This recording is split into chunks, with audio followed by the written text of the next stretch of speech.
Caríssimos irmãos e irmãs, nós hoje aqui no Brasil estamos celebrando a solenidade de São Pedro e São Paulo, solenidade esta transferida do último dia 29.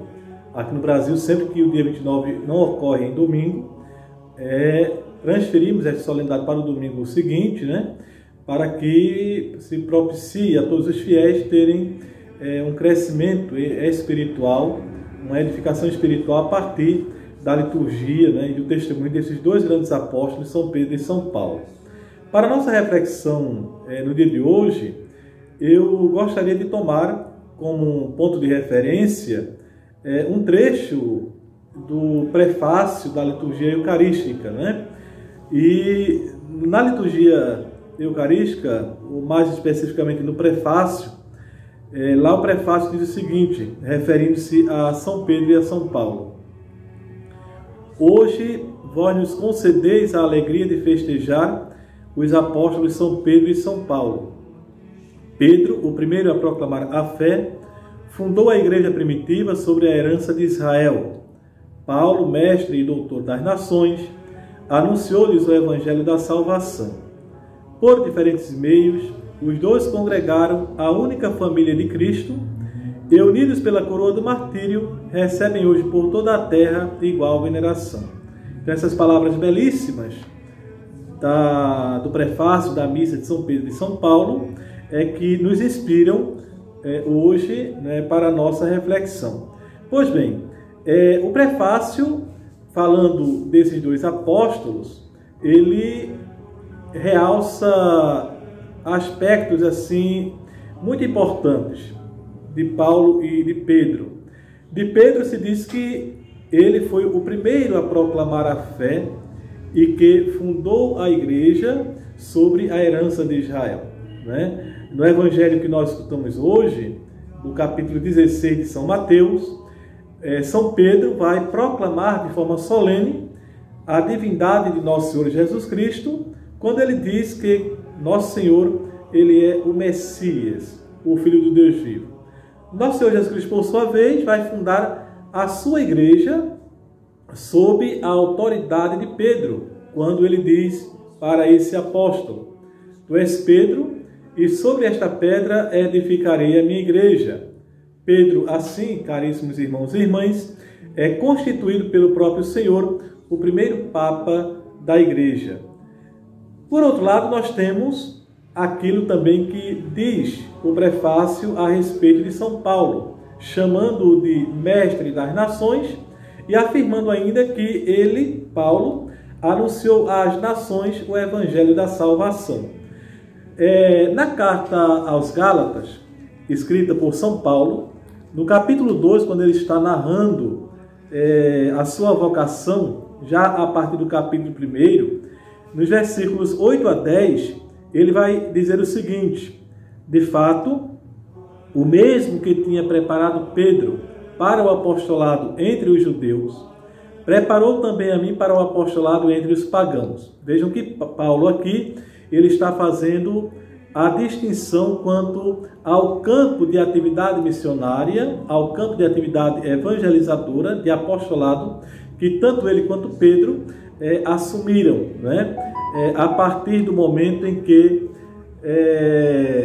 houve lá o concílio de Jerusalém e ficou determinado então que Pedro trabalharia na evangelização junto aos judeus, aos circuncisos, enquanto que Paulo trabalharia junto aos gentios, ou pagãos, como ele chama, os incircuncisos. Pois bem, continuando o texto aqui da carta aos Gálatas, dirá São Paulo o seguinte: reconhecendo a graça que me foi dada, Tiago, Cefas e João, considerados as colunas da igreja, deram-nos a mão, a mim e a Barnabé, como sinal de nossa comunhão recíproca.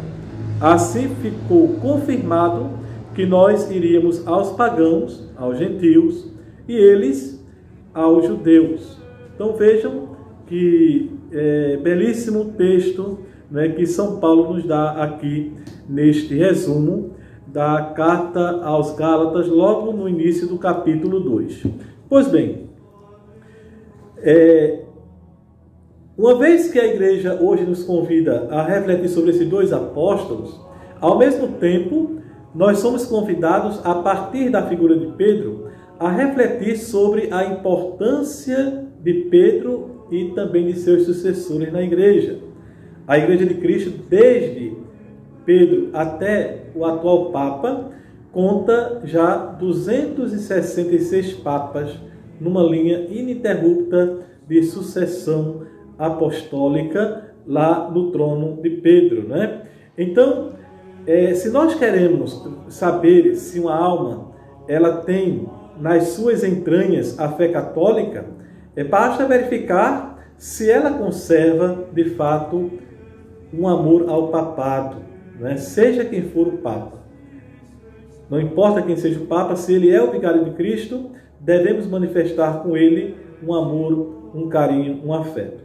Em relação a ele, nós podemos afirmar isso com toda certeza, as almas se tornam incandescidas, né? Elas se tornam fervorosas. As almas, aquelas que são indiferentes em relação à fé, que não amam o vigário de Cristo, né, se tornam tíbias e assim por diante. Pois bem, uma alma será tanto mais católica se ela estiver exatamente em sintonia com o vigário de Cristo na terra.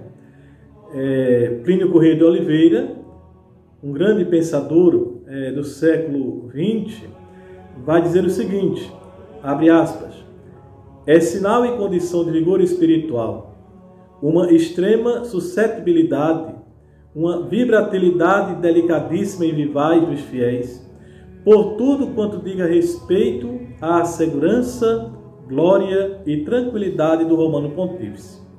E continua Dr. Plínio, depois do amor a Deus, é este o mais alto dos amores que a religião nos ensina. Fecha aspas. Nesse sentido, prezados irmãos e irmãs, conforme esse pensamento pliniano, podemos afirmar que esses dois amores, o amor a Deus, o amor à igreja, né?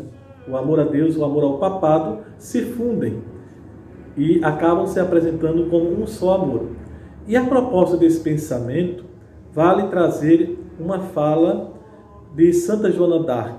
Ela, quando interrogada por seus perseguidores que a queriam matar e que para isso procuravam meios, né, para fazê-la cair numa armadilha de algum erro teológico, por meio de perguntas maliciosas, ela respondeu: quanto à igreja e Jesus Cristo, para mim são uma só coisa.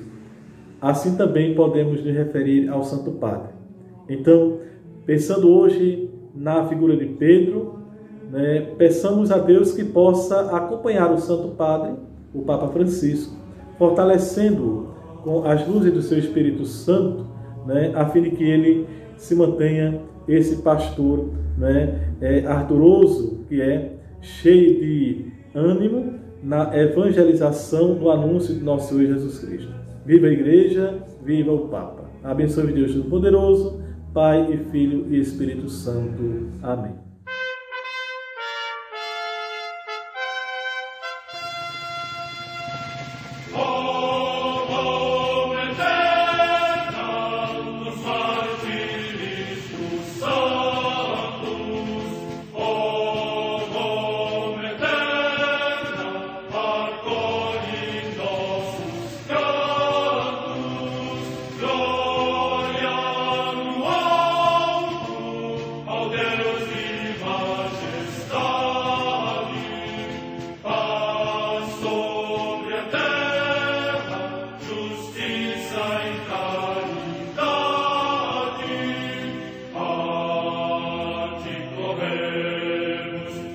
Angel